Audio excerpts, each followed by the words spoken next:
સમસ્યા આવતો જોવા મળી રહ્યો છે કે શૃંગાર હાઉસ ઓફ મંગલસૂત્ર લિમિટેડ જેના કંપનીના મેનેજમેન્ટ આપણી સાથે જોડાઈ ગયા છે સીએમડી ચેતન તડેશ્વર અને ડાયરેક્ટર અને સીઈઓ વિરાજ તડેશ્વર. સૌથી પહેલાં તો સર કંપની વિશે વાત કરીએ તો નો ડાઉટ તમારી કંપની ઘણી જૂની છે.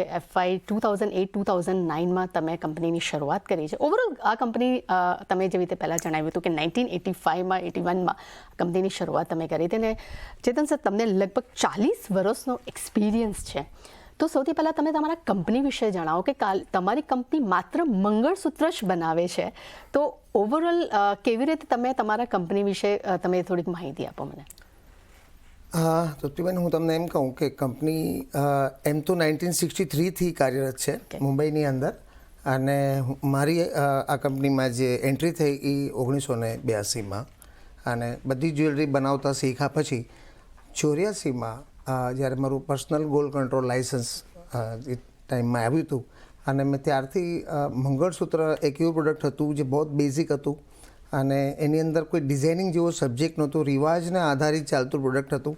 એની અંદર જે આપણે બદલાવ કરતા ગયા અને રિટેલ શોરૂમ, હું B2Bમાં છું, મેન્યુફેક્ચરિંગ કરું છું, ડિઝાઇનર છું મંગળસૂત્રનો, એ જે બદલાવ આપણે કરતા ગયા તો રિટેલ શોરૂમને એટલો બધો રિસ્પોન્સ મળ્યો કસ્ટમરથી, તો આહિસ્તા આહિસ્તા એટલે હળવે હળવે અમે કમ્પ્લીટલી મંગળસૂત્રમાં કન્વર્ટ થઈ ગયા અને એક જ પ્રોડક્ટ ઉપર અમારું મેક્સિમમ પ્રોડક્શન અને સેલ થઈ ગયું. અને એના પછી અમે જેટલા બી કોર્પોરેટ્સ, જેટલા જે ઓર્ગેનાઇઝ વર્લ્ડ જ્યારે આ ઇન્ડસ્ટ્રીમાં આવ્યા, જેટલા બી મોટા નામ તમે જાણો છો, આ હળવે હળવે આ બધા જ અમારી સાથે બધા જોડાઈ ગયા અને મંગળસૂત્રની જે આ દુનિયા છે એને ડિઝાઇનિંગથી લઈને અમે રીચ અમારી આજે 24 સ્ટેટ ઇન્ડિયાના અને 4 યુનિયન ટેરિટરી સુધી અમારી રીચ થઈ ગઈ. ઇવન આપણું એક્સપોર્ટ બી 5-6 કન્ટ્રીમાં એક્સપોર્ટ બી થઈ ગયું.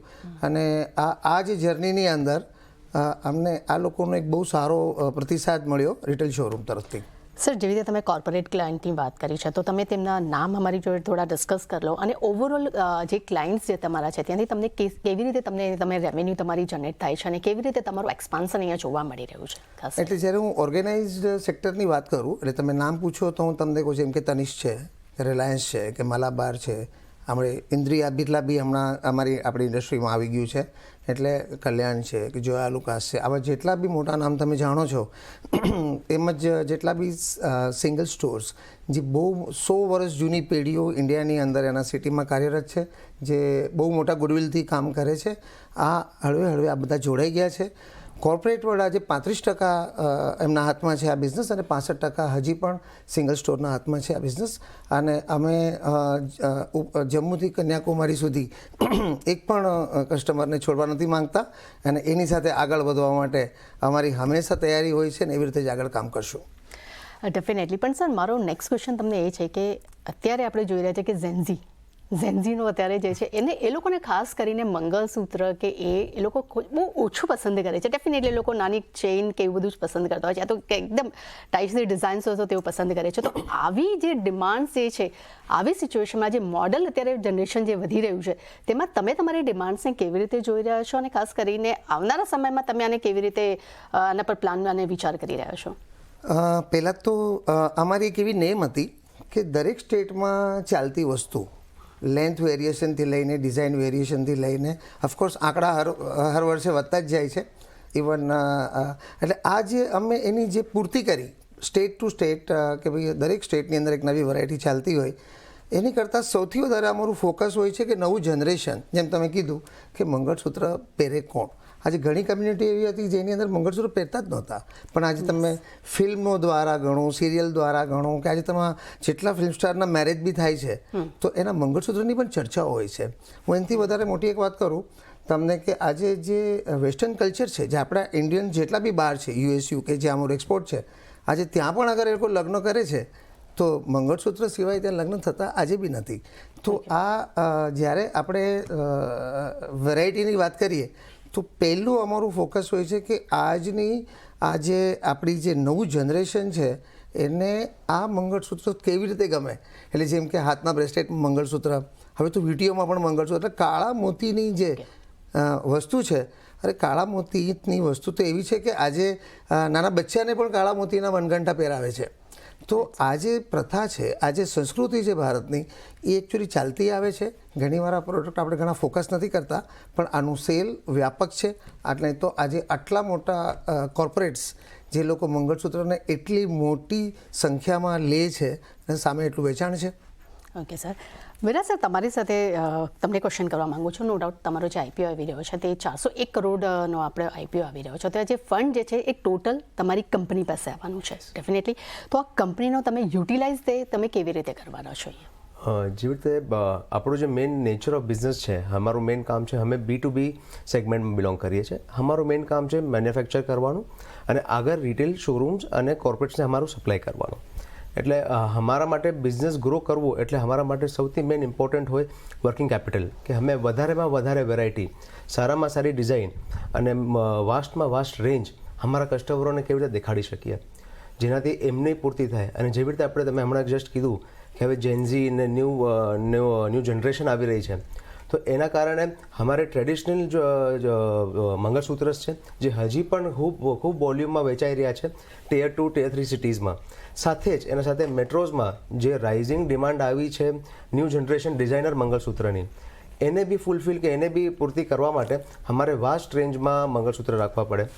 એટલે આ વર્કિંગ કેપિટલ અમારે એના ઉપયોગમાં રાખવાનું હોય. આની પણ એક વસ્તુ કહું, જે 401 કરોડનો જે આપણો આઈપીઓ આવી રહ્યો છે, એની અંદર અમારું ઇન્ફ્રાસ્ટ્રક્ચર મેન્યુફેક્ચરિંગ મોટું કરવું, કેમ કે જેટલા પણ કોર્પોરેટ્સ છે જે આગળ વધી રહ્યા છે એની સાથે કદમથી કદમ મિલાવવા માટે આપણે કર્યું છે.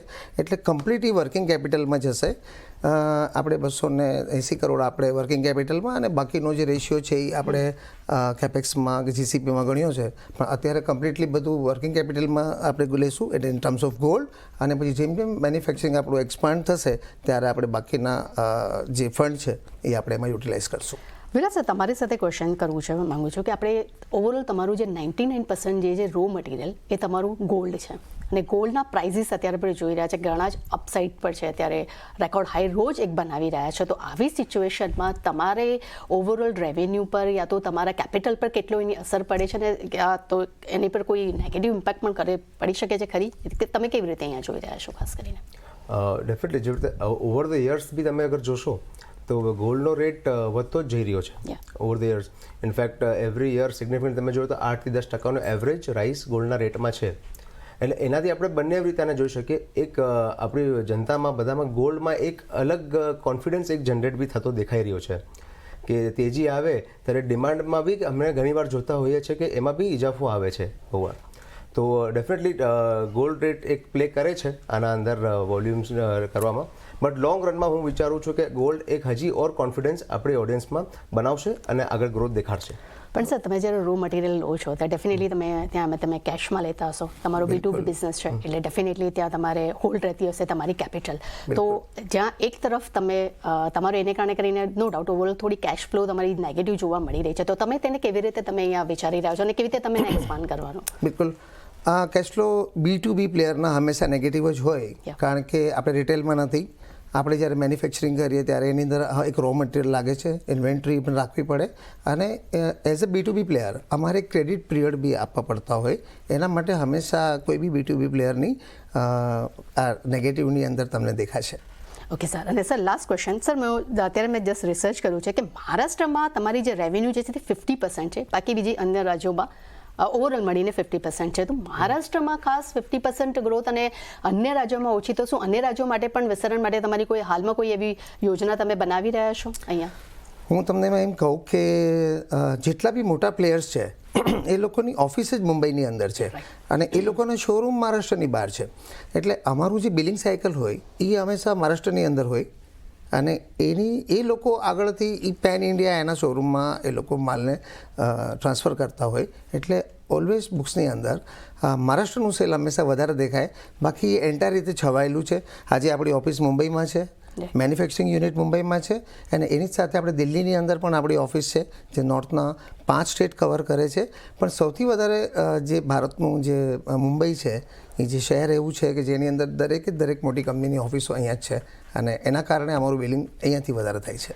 સર લાસ્ટ ક્વેશ્ચન ડેફિનેટલી તમે જેવી રીતે કહ્યું કે મુંબઈમાં તમારી એક મેન્યુફેક્ચરિંગ પ્લાન્ટ છે અને માત્ર એક જ તમારો મેન્યુફેક્ચરિંગ પ્લાન્ટ છે અને ડિમાન્ડ્સ જે હિસાબે જે કહી શકાય કે B2B ને લઈને જે ડિમાન્ડ્સ વધી રહી છે તો ઓવરઓલ તમારી યુનિટની કેપેસિટી એની ક્ષમતા કેટલી છે અને આવનારા સમયમાં તમે આ ગ્રોથને એક્સપાન્શન કરવા માટે તમે કેવી રીતે પ્લાન બનાવી રહ્યા છો? આ હાલમાં જે આપણું મુંબઈમાં મેન્યુફેક્ચરિંગ યુનિટ છે એ આપણે 70% યુટિલાઇઝ છે.